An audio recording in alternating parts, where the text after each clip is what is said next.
오늘은 창세기 19장을 함께 살피려고 합니다. 창세기 19장에 있는 내용을 잘 아시죠? 창세기 19장은 소돔과 고모라의 멸망 이야기입니다. 오늘 이 창세기 19장에서 우리가 얻어야 될 교훈이 무엇이 있나를 생각을 해봤는데 몇 가지가 있습니다.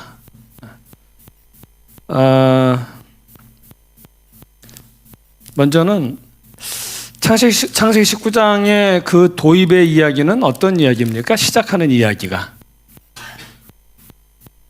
창세기 19장에 시작하는 이야기는 무슨 이야기인가 하면 롯이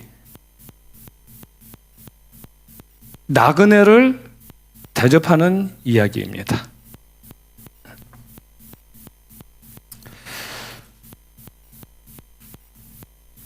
그 롯이 나그네를 대접하는 이야기와 그리고 그 나그네를 상관하려고 하는 소돔과 고모라의 백성들의 그 이야기가 거기서 나오는데요. 그 이야기에서 우리는 좀 뭐를 느낄 수 있을까요?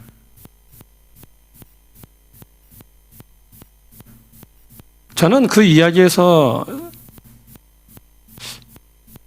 믿음은 이웃을 사랑하는 거다라는 것을 볼 수 있다고 생각을 합니다.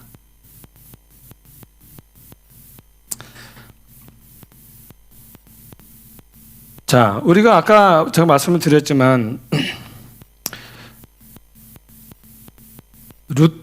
롯과 소돔과 고모라 백성의 그 나그네를 두고 벌인 그 두 광경을 보면서 결론적인 이야기는 나그네를 대접한 롯은 구원을 받았고요. 나그네를 대접함으로 그 다음에 나그네를 대접했다는 이유로 행패를 부렸던 소돔과 고모라는 멸망을 받았어요. 그렇죠? 네.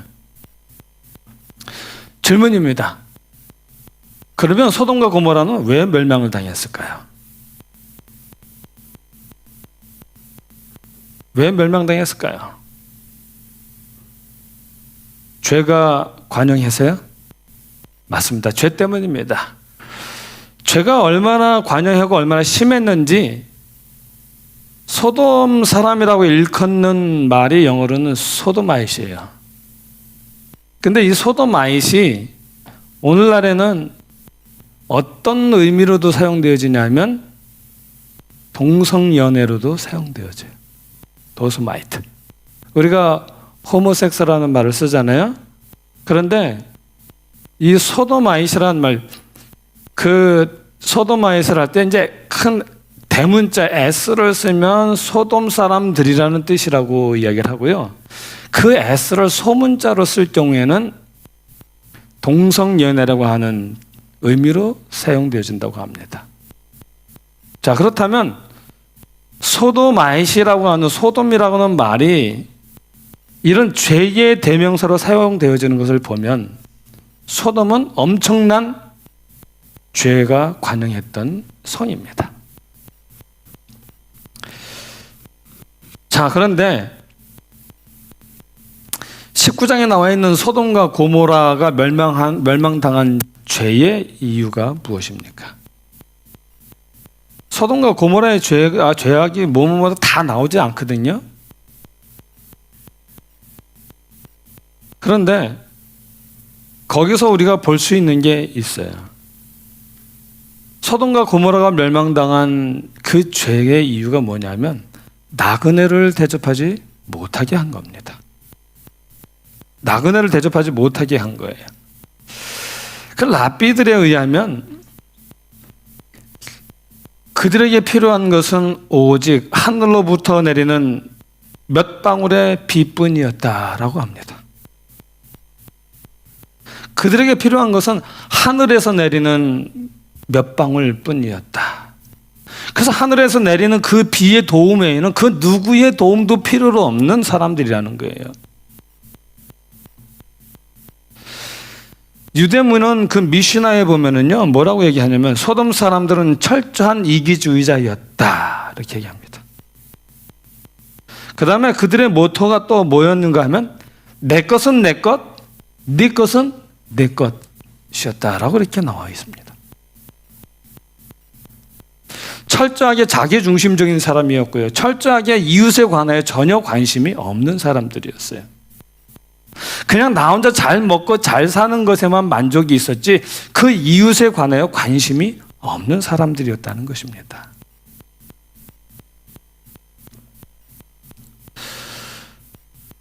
어려운 사람들을 돌아보는 마음이 없었다는 거예요.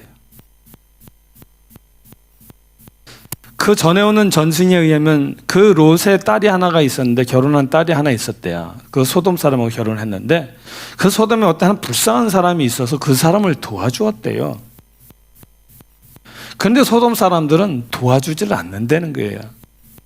그런데 저 사람이 죽어야 된다 안 죽는 거예요. 그래서 그 이유를 알아봤더니 이 롯의 딸이 그를 도와준 거예요.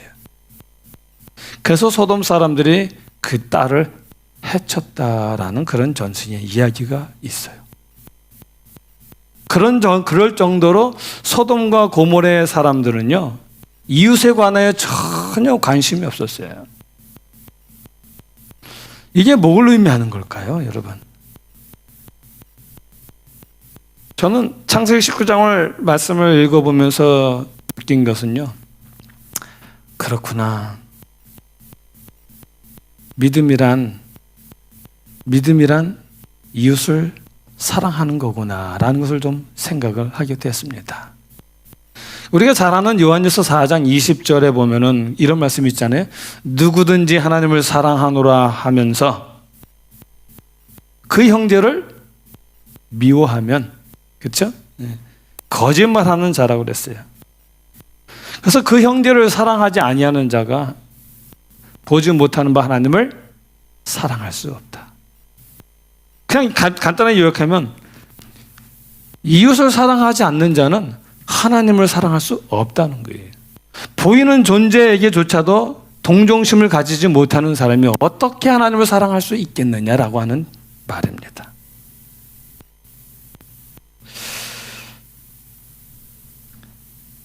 저는 창세기 19장에 있는 말씀 이 앞부분을 묵상하면서 그렇구나. 하나님이 우리에게 주신 그 10계명 이야기도 다 이웃에 대한 사랑 이야기구나. 살인하지 말라. 그렇죠? 간음하지 말라. 도적질하지 말라. 내 이웃의 소유를 탐내지 말라. 거짓 증거하지 말라. 이 모든 것들이 다 뭐예요? 사랑이거든요. 10계명은 하나님의 품성을 대변한다라고 했는데 그러면 하나님의 품성은 사랑이잖아요. 그래서 저는 창세기 19장의 이 이야기의 도입 이야기를 보면서 느끼는 것은 그렇구나. 내가 하나님의 전에 나오고 예배 드린다고 신앙생활 하는 게 아니고 그것이 믿음이 아니구나. 믿음은 보여지는 것이구나. 그래서 고린도서 13장에도 보면 사랑 이야기 나오잖아요. 그렇죠? 사랑은 뭐 이러고 저러고 이렇게 쭉 얘기가 나와요. 창세기 19장의 이야기를 보면서 그렇구나. 하나님을 사랑하는 자 그리고 하나님의 백성들의 모습은 진정 내 이웃을 내 몸처럼 사랑하는 것이구나 하는 사실을 제가 마음속에 좀 느끼게 되었습니다. 그래서 창세기 19장의 이야기 창세기 19장의 첫 번째 우리에게 주는 교훈은 우리 믿음이란 내 이웃을 사랑하는 것이다 라는 것입니다. 그 다음에 두 번째, 소돔과 고모라의 멸망 창세기 19장에서 우리가 배울 수 있는 두 번째 교훈은 무엇인가? 우리의 구원은 전적으로 하나님의 은혜, 하나님의 인자하심 덕분이다라는 것을 배우게 됩니다. 15절로 16절에 보면 15절부터 보면요. 동틀 때에 천사가 롯을 재촉하여 가로되 일어나 여기 있는 내 아내와 두 딸을 이끌라. 이 성의 죄악 중에 함께 멸망할까 하노라. 여기 15절의 내용을 보면 무엇을 느낄 수 있어요? 하나님께서 말씀하셔요. 뭐라고 말씀하시냐 하면 일어나 여기 있는 내 아내와 두 딸을 이끌라. 이 성의 죄악 중에 함께 멸망할까 하노라. 하나님은 지금 롯이 이 성의 죄악과 함께 멸망할까 봐 염려하고 계신다는 것입니다. 그 다음에 16절에서 계속해서 보면 그러나 롯이 지체하매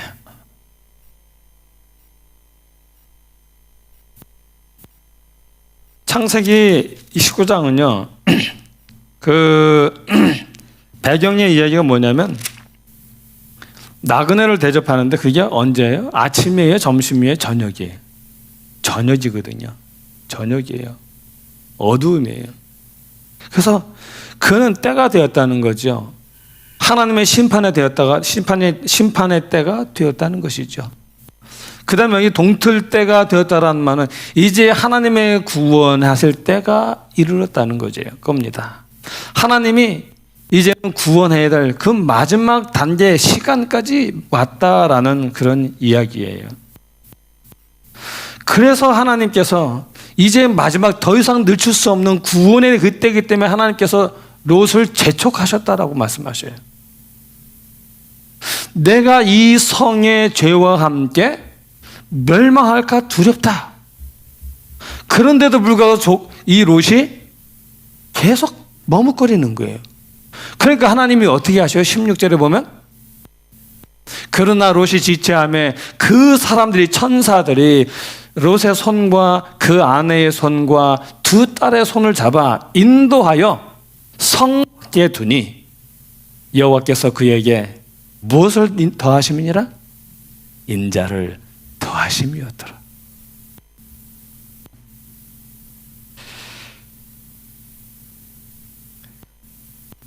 하나님께서요 더 이상 머뭇거리게 둘 수가 없어서 하나님께서 그 손을 잡아 당기셨다는 거예요. 강제로 그 손을 잡아 당겨서 구원하셨다라는 이야기입니다.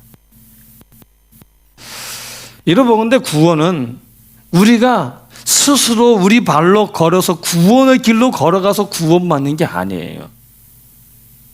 우리가 받는 구원은 이끌려 받는 구원이에요. 그게 무슨 말이냐면 하나님께서 우리를 사랑하셔서 이끌어 주시는 하나님의 사랑의 이끌림으로 인한 구원이라는 것입니다. 강요하시고 이끌어내는 하나님의 사랑만이 우리를 구원해 주실 수 있다라는 사실을 여기서 보게 된다는 거예요.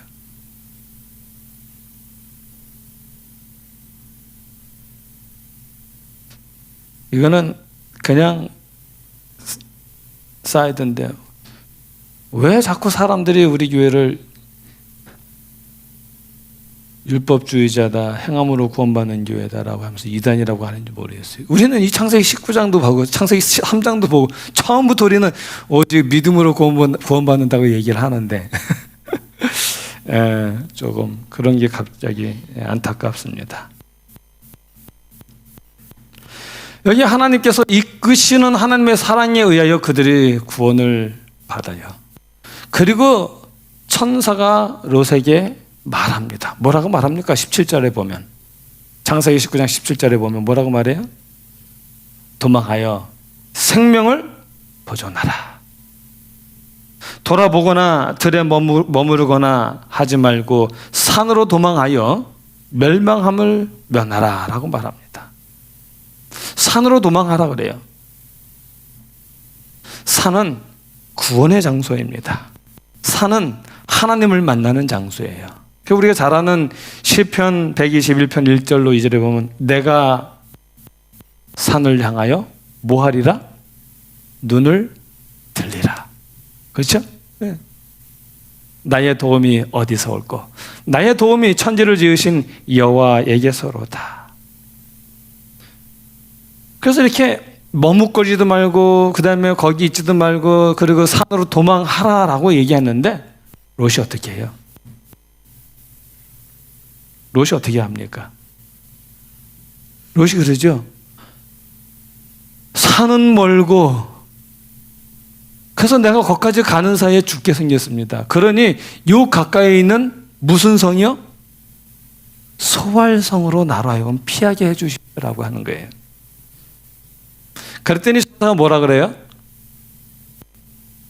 내가 이 일에도 내 손을 들어주겠다라고 얘기하는 거예요.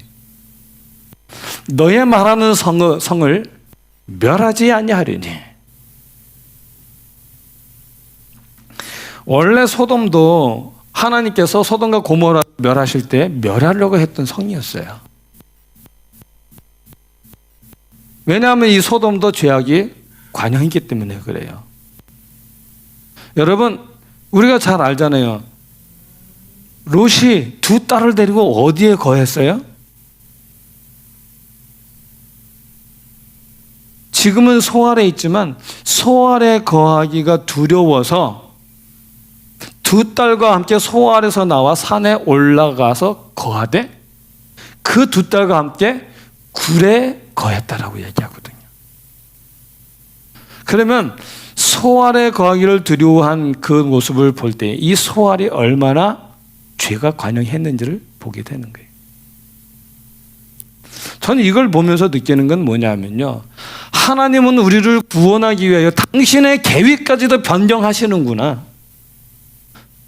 하나님의 모든 계획은 우리에게 맞춰져 있기 때문에 우리가 구원받는다면 당신의 계획은 막 다 바뀌어도 상관이 없어요.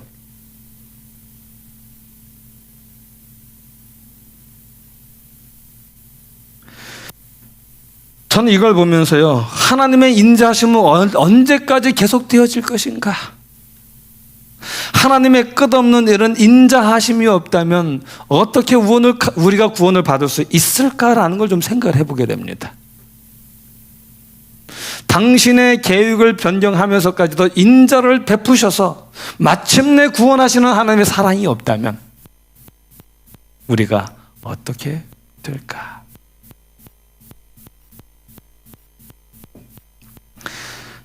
자, 보십시오. 소돔과 고모라를 멸하시기 위해서 롯을 이끌어내셨습니다. 그런데 하나님께서 소돔과 고모라를 멸하지 않으셔요. 언제까지요? 롯이 소활성에 들어갈 때까지.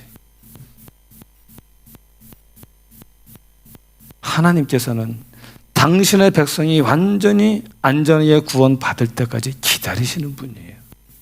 한없는 자비를 베푸시고 하나님 한없는 은혜를 베풀어 주시는 하나님이라는 사실을 여기서 좀 보게 됩니다.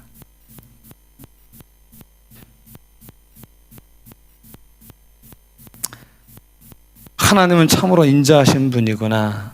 우리의 약함과 허물을 충분히 알고도 자상하게 도와주시는 분이구나 하는 것을 느끼게 됩니다. 그 하나님이 얼마나 좋은지 모르겠어요. 그 하나님의 그 무한하신 은혜가 없다면 정말 어떻게 될 것인가? 나를 이끌어내어서 구원하시는 하나님의 그 은혜의 팔이 없다면 내가 어떻게 될까? 아무쪼록 우리가 그 하나님을 더 사랑하게 되기를 바랍니다. 전적인 하나님의 그 긍휼과 인자를 통하여 내가 구원함을 하나님께 감사하고 찬양하게 되기를 간절히 바랍니다. 네. 그 다음에 세 번째 여기서 얻을 수 있는 교훈이 뭘까를 생각을 해보니까 하나님을 믿는 백성들에게 필요한 것이 하나 있다라는 것을 보게 됩니다. 그게 뭐냐 하면 결단의 필요성입니다. 단호한 결단이 필요하다는 것입니다.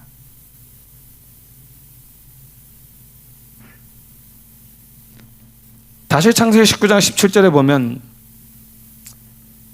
거기 천사가 말하잖아요. 그 사람들이 그들을 밖으로 이끌어낸 후에 이르되 도망하여 생명을 보존하라. 돌아보거나 들에 머무르거나 하지 말고 산으로 도망하여 멸망함을 면하라 라고 얘기합니다. 성경 전체를 통해서 볼 때요, 하나님 나라의 백성이 되는 데는 분명한 결단이 필요하다는 사실을 우리에게 말해줍니다. 우연히 무의식 중에 떠밀려서 하나님 나라에 들어가거나 백성이 된 사람은 하나도 없어요. 어쩌다가 그냥 그렇게 하늘에 들어간 사람은 없다는 것입니다. 하나님 나라의 백성이 되려면 우리는 반드시 결심을 하고 또 무엇을 할 것인지를 결정해야 합니다. 성경 전체의 이야기를 한마디로 또 요약을 한다면 선택이라는 말에 대한 설교다라고 해도 과언이 아닙니다. 선택. 신명기 30장을 한번 보실까요? 그 모세의 마지막 권면입니다. 신명기 30장 19절로 20절입니다. 신명기 30장 19절로 20절에 보면 내가 오늘날 천재를 불러서 너희에게 증거를 삼노라. 내가 생명과 사망과 복과 저주를 내 앞에 두었은즉 너와 내 자손이 살기 위하여 생명을 뭐하고요? 택하고 또 하나님 여호와를 뭐하고요? 사랑하고 그 말씀을 순종하며 또 그에게 부정하라. 그는 내 생명이시오 내 장수시니 여호와께서 내 열조 아브라함과 이삭과 야곱에게 주리라고 맹세하신 땅에 내가 거하리라. 우리에게 선택을 요구해요. 결단력을 요구합니다. 또 여호수아의 유언도 한번 볼까요? 여호수아서 24장 15절입니다. 여호수아서 24장 15절이요. 거기 보면 만일 여호와를 섬기는 것이 너에게 좋지 않게 보이거든 너희 열조가 강 저편에서 섬기던 신이든지 혹 너희의 거하는 땅 아모리 사람의 신이든지 너희 섬길 자를 오늘날 뭐하라? 택하라. 오직 나와 내 집은 누구를 섬기겠노라? 여호와를 섬기겠노라. 성경은 끊임없이 우리에게 선택을 물어요. 오늘날 너희 섬길 자를 택하라라고 우리에게 묻습니다.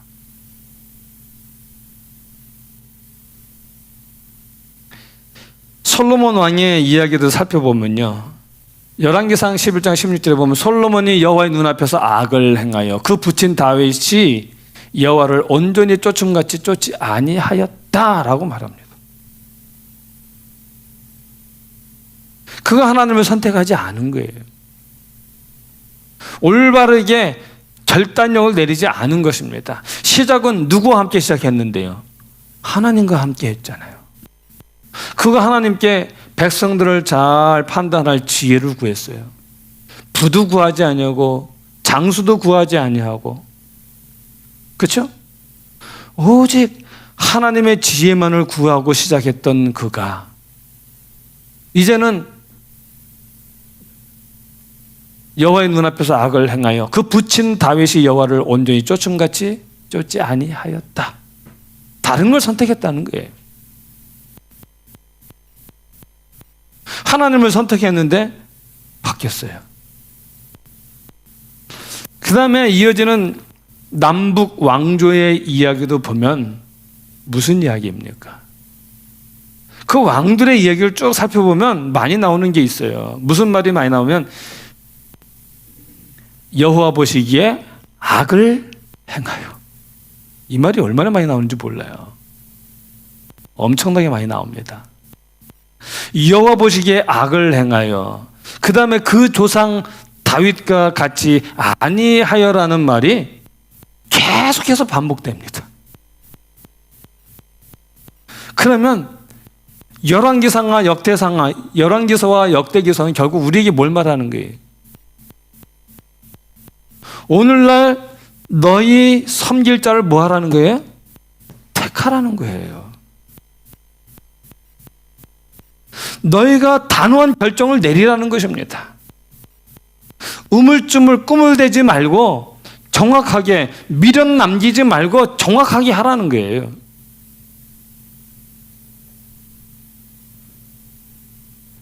여러분,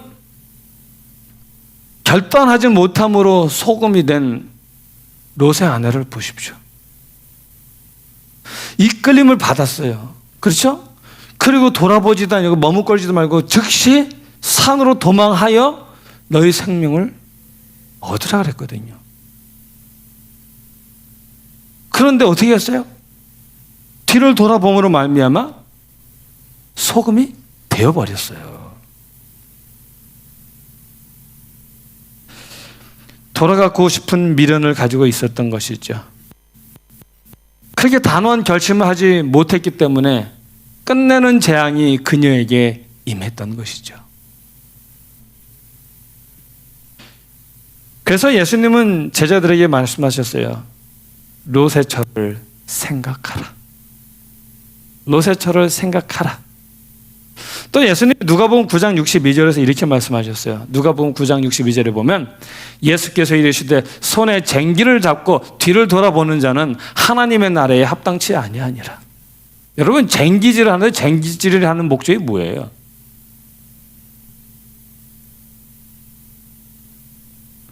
땅을 파는 거잖아요. 그렇죠? 그런데 어떻게 파야 돼요? 이렇게 파면 돼요? 똑바로 해야 돼요. 그래서 쟁기질 할 때 어떻게 해요? 그냥 이 땅만 보면서 막 이렇게 해서 가나요? 쟁기질 할 때 딱 정해 놓고 그걸 보고 쭉 간대요. 그래야 흔들리지 않는다 그래요. 하나의 목표를 정했으면 지금 이것을 위해 거기 가기 때문에 다른 것을 생각하지 말라는 거예요. 뒤를 돌아보지 말라는 거예요. 뒤를 돌아보면 똑바로 되지 않잖아요. 삐뚤삐뚤해지잖아요. 이 말은 결정하라는 것입니다. 선택하고 뒤돌아보지 말라는 거예요. 사단이 효과적으로 사용하는 전략이 하나 있어요. 뭡니까? 우리는 항상 에이, 좀 이따 하지 뭐. 나중에 하지. 항상 내일. 항상 내일이에요. 여러분, 만약 시간을 더 달라는 롯의 요구가 승인되었다면 어떻게 되었을까요? 저 생각에는 시간을 더 줬으면 하나님을 선택했을까요? 세상을 선택했을까요? 저 생각엔 세상 갔을 거예요. 그렇죠? 마지못해 끌려 나온 사람이 평생 모은 재물과 결별하기 어렵겠죠. 내가 사랑하는 것들, 좋아하는 것들과 결별하기가 어려웠겠지요. 어쩌면 제가 볼 때 그는 그냥 소돔과 고모라에 남아있기로 결정했을까요? 했을 거예요. 시간을 더 줬다면. 이 이야기는 우리에게 분명한 교훈을 줍니다. 결단력이 필요하다는 것입니다. 단호한 결단력이 필요하다는 것입니다. 그리고 소돔에 붙잡아 놓은 것들과의 즉각적인 그리고 완전한 결별을 요구한다는 사실을 보게 됩니다.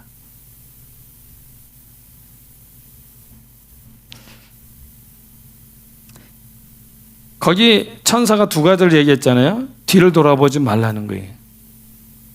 과거와 단절하라는 겁니다. 머뭇거리거나 돌아보거나 들에 머무르지 말라 그랬어요. 절대 미련을 갖지 말라는 것입니다. 부조 선지자 161페이지에 보면 이런 말씀이 있어요.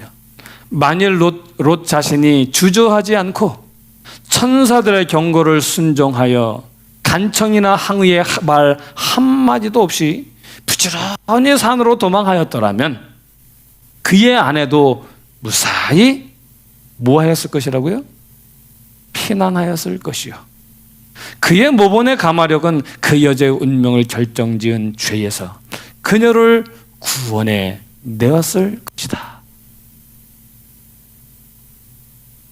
저는 이 말씀 보면서 야, 이렇게 분명하게 또 기록을 하셨구나. 또 이걸 보면서 느껴요. 오늘 나의 믿음의 삶의 모습이 오늘 이웃에게 어떻게 그들의 믿음에 영향을 미치는지. 우리가 내 믿음의 삶을 내가 힘들지라도 때로는 귀찮을지라도 바르게 잘 해야 되는 이유가 있어요. 구원은 개인적으로 받는 것이지만 우리는 관계를 맺고 살아가는 존재들이기 때문에요. 서로의 믿음에 영향을 줘요. 그렇기 때문에 오늘 나의 하는 믿음의 삶의 모습, 말, 행동 하나하나가 오늘 내 이웃에게 어떻게 영향을 미칠지를 생각을 해야 합니다. 자, 이제 마지막 교훈입니다. 마지막 교훈은 우리가 잘 아는 말씀이에요. 보물을 하늘에 쌓아두라는 것입니다. 우리가 잘 아는 아까 읽었던 말씀이죠. 창세기 19장 26절에 보면 롯의 아내는 뒤를 돌아본 거로 뭐가 됐어요? 소금 기둥이 되었더라 라고 이야기합니다.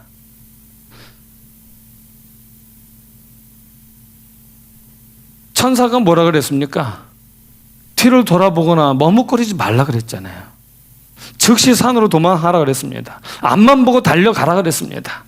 그런데 뒤를 돌아봄으로 말미암아 소금 기둥이 됐어요. 롯의 아내는 뒤돌아볼 이유가 참 많은 사람이었어요. 하나님께 드리지 못하고 자신의 명예와 안락을 위해서 지켜온 재물을 두고 떠나기에는 너무 아까웠던 거예요. 그 재물들이.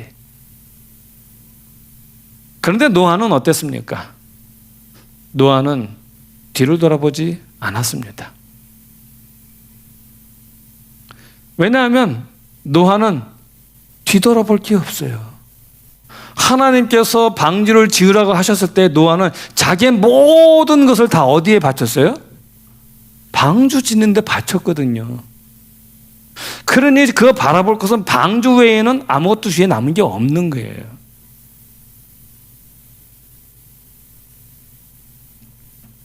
그래서 심판날에 노아와 그의 가족들은 잃어버린 재물이 하나도 없어요. 방주로 피했을 때에 노아의 재물이 그 방주 안에 먼저 들어와 있었어요.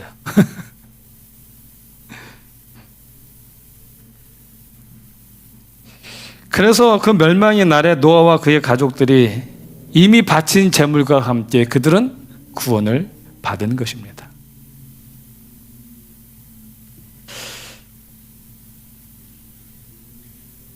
롯의 아내는 하나님을 위해서 또는 말씀의 성취를 위해서 드린 것이 없어요. 그래서 그는 재물을 선택했고 그래서 그 재물과 함께 망하고 마른 것입니다. 이런 말이 있어요. 하늘나라에는 나보다 재물이 먼저 간다라는 말이 있어요. 성경에 있는 말 아니에요.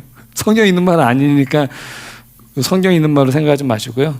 사람들이 구원에 대하여 이야기할 때에 그렇게 이야기들 많이 해요. 롯의 처는 재물을 아끼다가 재물보다 더 귀한 생명을 잃어버리고 말았습니다. 우리는 이것을 통해서 기억해야 될 건 뭐냐면 하나님을 위해 드리지 않은 재물, 그것은 나중에 그 주인과 함께 나와 함께 심판의 대상이 될 거라는 것입니다. 저는 이 창세기 19장에 있는 말씀을 보면서 이 마지막 우리의 보물을 하늘에 둬야 한다는 사실을 다시 한번 마음속에 깊이 좀 생각하게 됐습니다. 이제 디모데전서 6장 17절로 19절에 있는 말씀을 제가 좀 보면서 말씀을 마치겠습니다. 디모데전서 6장 17절로 19절.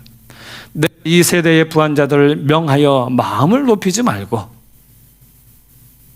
그거 사모하지 말라는 거예요. 좋아하지 말라는 거예요. 정함이 없는 재물에 뭘 두지 말고요? 소망을 두지 말고 오직 우리에게 모든 것을 후히 주사 누리게 하시는 누구에게 두며? 하나님께 두며. 제가 테스트를 해봤어요. 우리 애 어렸을 때에 사탕을 주고 난 다음에 조금 남아서 사탕을 좀 달라 그랬더니 달라 그랬어요. 애 마음을 알고 싶어갖고 줬을까요? 안 줬을까요?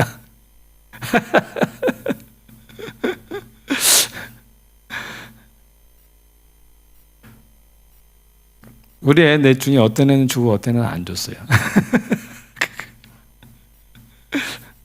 근데 저는 이걸 또 11조에도 이렇게 빗대서 얘기를 해요. 아이스크림 사주고 아이스크림 한 입만 달라 그러면은 아이스크림이 먹고 싶은 거예요? 그 아이의 마음을 맛보고 싶은 거예요? 아이의 마음을 맛보고 싶은 거예요. 그 아이스크림은 누가 사줘요? 아빠가 사주잖아요. 그렇죠? 그래서 이 아이가 아이스크림에 마음에 두지 아니하고 누구에게 마음 두기를 바라는 거예요, 제가? 아빠한테 마음 두기를 바라는 거예요. 뭐가 더 중요한지를 좀 알게 하고 싶고요. 그리고 이 아이의 마음이 눈에 퍼 보이는 그게 아니라 아이스크림이 아니라 그 뒤에 있는, 그렇죠? 그것을 후히 줘서 먹게 하는 아빠를 좀 생각하게 하고 싶은 거예요. 여기 재물이 그런 거와 같은 거예요. 그래서 여기 이야기해요. 재물에 소망을 두지 말라는 겁니다. 그 재물을 주셔서 그것을 누리게 하시는 누구에게? 하나님께 소망을 두고, 그 다음에 18절 19절은 뭐냐면 그렇게 후히 주신 것들로 나 잘 먹고 잘 살고 하려고 그냥 쟁겨놓고 쌓여놓는 것이 아니라 뭐 하라는 거예요? 선한 일을 행하고 선한 사업에 부하고 나눠주기를 좋아하며 동정하는 자가 되게 하라. 그러면 이것이 어떻게 한다고요? 장래의 자기를 위하여 좋은 터를 쌓아 참된 생명을 취하는 것이니라. 이제 말씀을 마칩니다.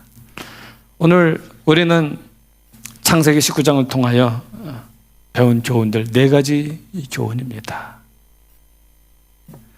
내 이웃을 사랑하는 것이 믿음입니다. 내 이웃을 내 몸처럼 사랑하는 것이 믿음입니다. 그 다음에 하나님의 인자하심, 이끄시는 하나님의 그 무한하신 인자하심, 은혜가 없다면 우리는 구원받지 못해요. 그 은혜로만 구원받습니다. 세 번째, 우리는 그 하나님의 사랑을 향하여 결단력, 그렇죠? 확실한 선택이 필요합니다. 그리고 네 번째, 그리고 내게 모든 것을 베푸시는 하나님을 위하여 한나처럼 받은 아들을 다시 드리게 준비한 것처럼 나도 하나님께 다시 드릴 수 있는 아름다운 귀한 삶이 되기를 간절히 바랍니다. 그래서 우리가 하나님께서 주시는 아름다운 생명을 얻게 되기를 간절히 바라면서 오늘의 말씀을 마치겠습니다.